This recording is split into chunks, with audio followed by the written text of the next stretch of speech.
Hey yo, what's up guys? Apa kabar nih semuanya? Semoga semua pada sehat, Mimin doakan. Ini dia beberapa rekomendasi film yang harus masuk playlist kalian di minggu ini.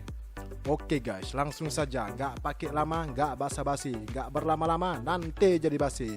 Check this out.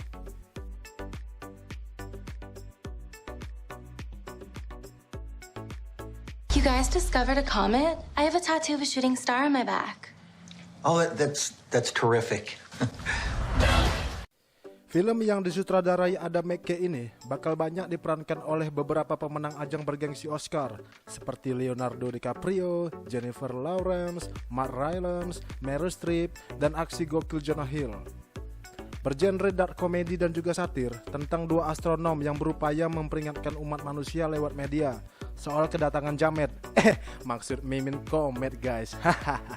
Bisa aja nih telur kodok. Yang menarik perhatian Mimin nih guys, penampilannya Mbak Jennifer yang beda banget dan nyentrik abis dengan poni dan piercing di hidungnya. Sedikit bocoran guys, di salah satu scene kabarnya Doi bakal nge-rap dengan lagu Wu-Tang Clan. Gokil nggak tuh? Dan masih banyak lagi yang menarik di film ini. Giant comet hurling its way towards Earth. Can you see it? It's all here! 3,000 gallons of gasoline, just like you asked.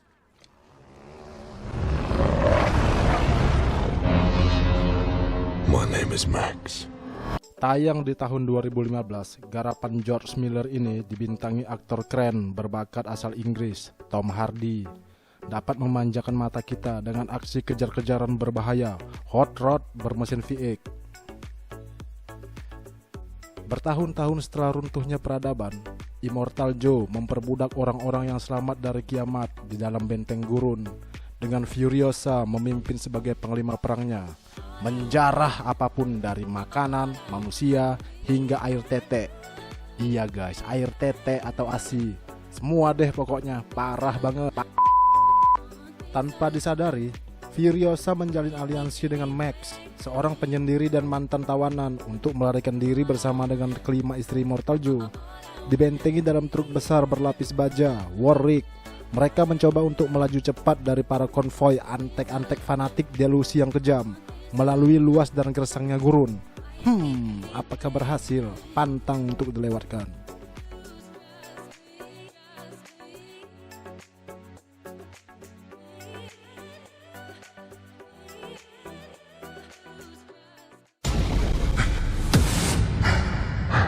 In this wasteland, I am the one who runs from both the living. How long have you lived here?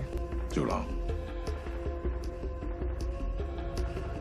We'll be spending every waking hour together from now until we have to wear blinders sometimes. Film kelam dan gelap yang harus disaksikan dengan serius, tetapi juga tidak membosankan. Tentang dua detektif pembunuhan yang diperankan Morgan Freeman dan Brad Pitt. Berburu dan putus asa untuk seorang pembunuh berantai yang membenarkan kejahatannya sebagai absolusi untuk ketidaktahuan dunia dari 7 dosa mematikan. Guys, dari sini jelas kelihatan ke arah mana ini film. Film membawa kita dari tersiksanya satu korban ke korban berikutnya. Kevin Spacey sebagai sosiopat John Dee berkhotbah kepada detektif Mills dan Somerset, satu dosa pada suatu waktu. Dosa kerakusan didahulukan dan kapasitas mengerikan si pembunuh ditunjukkan secara grafis dalam karakteristik nada gelap dan lembut dari film noir. Somerset sangat berpengalaman tetapi letih untuk meneliti 7 dosa mematikan dalam upaya untuk memahami modus operandi si pembunuh. Sementara detektif Mills yang cerdas namun masih hijau dan impulsif mencemooh usahanya untuk masuk ke dalam pikiran seorang pembunuh. Guys, ini dia Seven. Ever seen anything like this? No. I ain't afraid to die anymore. I've done it already. Setelah banyak memerankan film-film box office, The Revenant lah yang membuat Leonardo DiCaprio mendapatkan piala Oscar pertamanya. Sebenarnya nggak banyak yang bisa diceritakan di film ini.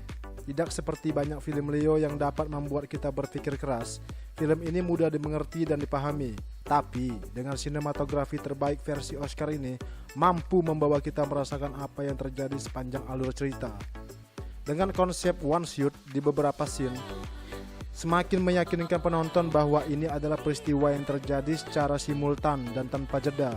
Inari itu cerdas dalam menggunakan prinsip editing plus rasa penonton yang tak terganggu oleh continuity. Karena pada dasarnya kehidupan manusia dalam keseharian adalah linear dan tanpa cut.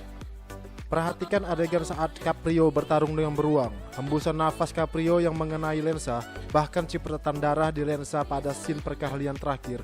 Akhirnya film ini semakin menegaskan bahwa film adalah kita, bukan kami atau mereka. I ain't afraid to die anymore. I've done it already.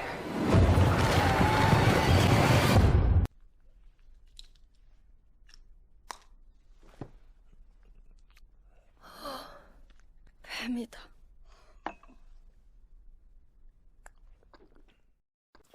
Kalian ingin sesuatu yang berbeda dengan suguhan-suguhan erotis dan seksual, tetapi juga mempunyai nilai? Kills bakal nyaranin kalian untuk nonton salah satu film dari Korea berlatar belakang kedudukan Jepang di tahun 1930. Hideko yang terkurung layaknya burung tua di dalam sangkar emas, terkekang dengan ancaman mengerikan oleh pamannya Kozuki, seorang kolektor intelektual dan sastra erotis langka.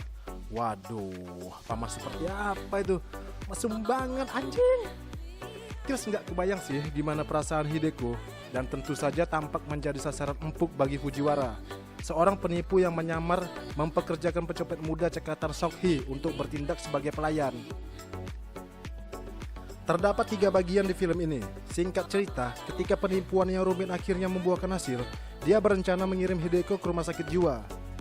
Sedikit yang mereka tahu bahwa skema jahat bukanlah tandingan kecantikan Hideko dengan rambut panjang, bibir indah di kulitnya yang pucat, dan seperti hangatnya beludru. Gila-gila, Kills hanyut terbawa suasana. Satu adegan yang bakal membuat kita semakin masuk ke dalam. Iya guys, masuk barang tuh. Ketika Hideko dan Seok-hee mengeluarkan napas lemah dan lembut sambil berkata, "Apa kamu menyukainya? Apa kamu menyukainya ketika aku melakukan ini?" Oh my god. Kebayangkan gimana bagian indah dari mereka ditampilkan? Jangan sampai kelewat guys. The Handmaiden.